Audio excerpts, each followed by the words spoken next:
Hello everyone, and welcome to my British Royal Family official channel. I hope everyone is having a wonderful day. Before we begin, please hit the subscribe button and give this video a thumbs up. After learning of Queen Elizabeth II's terminal condition, Prince Harry and Prince William took an airplane to Balmoral, leaving Meghan Markle and Princess Kate at home.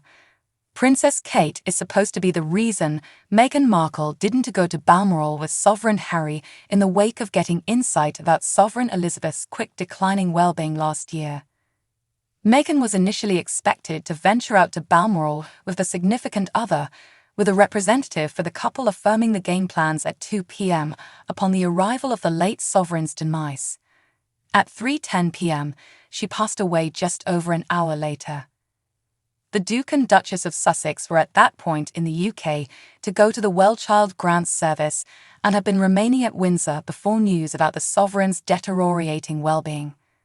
After Meghan and Harry made their announcement, Kate was seen driving to Lambrook School at 3:12 p.m. to pick up Prince George, Princess Charlotte, and Prince Louis. After the news of his grandmother's death had already been made public, Harry finally made it to Aberdeen Airport on his own. After the photographs of Kate arose, Omid Scobie, the creator of the questionable account Tracking Down Opportunity, tweeted that Meghan's arrangements had changed, and like the Duchess of Cambridge, she too would remain at home. As a result, there was speculation that Meghan's decision to remain at home was due to Kate. As per the Day-to-Day Mail, the Suits entertainer adjusted her perspective in view of Kate.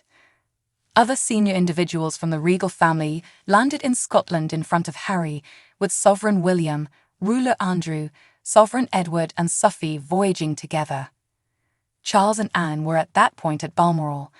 Harry followed behind and showed up after his relatives. In his diary spare he said the defer implied he figured out his grandma had kicked the bucket when the plane had landed. He penned, "At the point when the plane began to plunge, I saw that my telephone illuminated. It was a message from Meg. Consider me when you get this. I checked out at the BBC site. My grandma had passed on." Friday denotes a year since Sovereign Elizabeth passed on, and Lord Charles is set to stamp it secretly at Balmoral. Sovereign William is right away followed by Princess Anne and his significant other Kate, the Princess of Ridges. Ruler William has been positioned England's most loved imperial in another review that ponders how the government has changed a year after Sovereign Elizabeth II's demise. According to the YouGov survey, 74% of Britons view the heir to the throne favourably, while 20% view him negatively. He is in practically no time followed by Princess Anne with a 73% energy score and the Princess of Ribs on 72%. Their negative appraisals were 14% and 14% separately.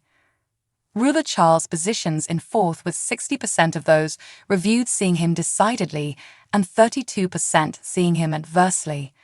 Ruler Edward comes in fifth, as 54% view him emphatically and only 24% view him adversely. Next is Sovereign Camilla, who has a blended outcome as 47% view her decidedly. However, 42% differ and have a negative assessment of her. The tables turn for the three leftover royals, the Duke and Duchess of Sussex and Sovereign Andrew, as each of the three have a higher negative rating than positive. Ruler Andrew is the most unfamous, with an incredible 88% seeing him adversely and only 6% seeing him decidedly. Meghan Markle comes straight away, with 68% survey her adversely and 24% saying they have a positive assessment of her. In the meantime, her better half Sovereign Harry has a positive rating of 31% and a negative rating of 63%. The Duke of Sussex's visit to England this week for the Well-Child Grants has prompted claims he could redirect consideration from the commemoration of Elizabeth II's passing. Members of the royal family have reportedly expressed concern Prince Harry's return to the UK will divert attention away from the one-year anniversary of Queen Elizabeth II's death. The Duke of Sussex will be in England on Thursday for the Well-Child Grants, a day prior to the Windsors joined the country to stamp a year since Elizabeth II passed on. Essayist and telecaster Esther Kraku told Sky News Australia that Harry's presence in the UK represents a danger to the royals. She said, "One of the concerns is that his presence at the Well Child Awards and his speech might divert attention from the one-year anniversary of the Queen's death to Prince Harry's antics. Regardless of whether he do anything dubious, regardless of whether he comes simply in the limit of a confidential resident and gives his discourse and heads out to Dusseldorf for his commitment, there will be media consideration around him. After Harry's appearance at the Well Child affair, the Duke of Sussex will head out to Dusseldorf, Germany, for the Invictus Games." Before giving a speech at the closing ceremony on September 16, he and his wife, Meghan Markle, Duchess of Sussex, are expected to attend events throughout the Games. Ms. Kraki said, "So the worry is generally whether he will some way or another figure out how to cause media to notice himself and remove it from things that truly matter, which is something that I think the firm overall is worried of, not simply especially individuals from the regal family." Writer Jonathan Maitland said he will not be able to utilize significant pieces of the meeting because of intellectual property regulations and the perspective on ruler William. On the advice of its lawyers, a play about the contentious panorama interview that Diana, Princess of Wales, gave will only use a very limited set of quotes.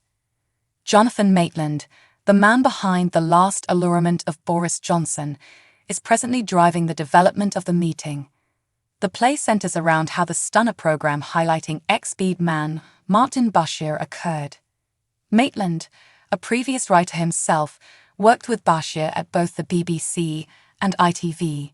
He now says that the play won't use substantial chunks of the interview because of copyright laws and the Prince of Wales' views. In 2021, Lord Dyson's report came to the conclusion that the BBC concealed Bashir's deceitful behaviour in order to secure the meeting. It prompted a call from William for it to at no point ever be circulated on TV in the future. Maitland told the Dad News office, "On the guidance of legal counsellors, we can utilise an exceptionally restricted measure of it a few lines, yet only ones notable and renowned enough to be in the public space as verifiable statements, similar to 'there were three of us in this marriage.'" The production, which will have its world premiere at the Park Theatre in October, will be directed by Michael Fentiman, who previously worked on a musical version of Amelie for the Royal Shakespeare Company. It is portrayed as giving a knowledge into the story behind the meeting, the one who gave it, the one who got it going, and the foundation that broadcast it.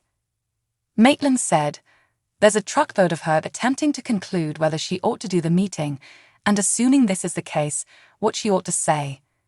Then there's a sort of piece of the meeting, yet with sort of working around it. And afterward, there's a great deal of the result and the ensuing outrage and transgress of Bashir. Previous regal steward turned I'm a big name. Get me out of here." An actor is also scheduled to portray contestant Paul Burrell as a narrator who breaks the fourth wall. In The Eyewitness, Maitland recently reviewed that Bashir would talk about something else when Diana was referenced to game or music. He likewise told Dad, "I've talked to some people who are very involved in the television side, and I tried to contact a few people from the palace, but I'd only got a few responses." Already, the hit Netflix series The Crown had performed the Diana interview in its 5th season. The interview plays at the Park Theatre in Finsbury Park, London, from October 27 to November 25. Thanks for watching. If you like this video, so please don't forget to subscribe my channel and don't miss any update.